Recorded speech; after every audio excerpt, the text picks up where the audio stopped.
Today's story is Counting on the Farm by Tess Fletcher.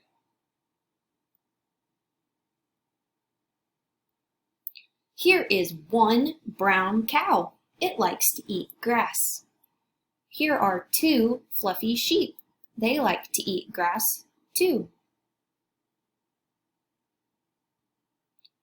Here are three wet ducks. They like to swim in the pond. Here are four tall geese. They like to swim in the pond too. Here are five little goats. They like to walk on the path. Here are six big horses. They like to run on the grass.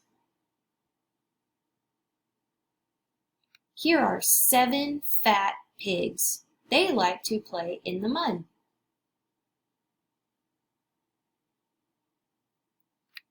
Here are eight fat turkeys.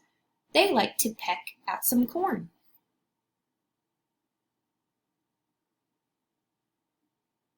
Here are nine little chicks. They like to hide in the barn. Here are 10 little ducklings. They like to follow their mama all the way home. The end.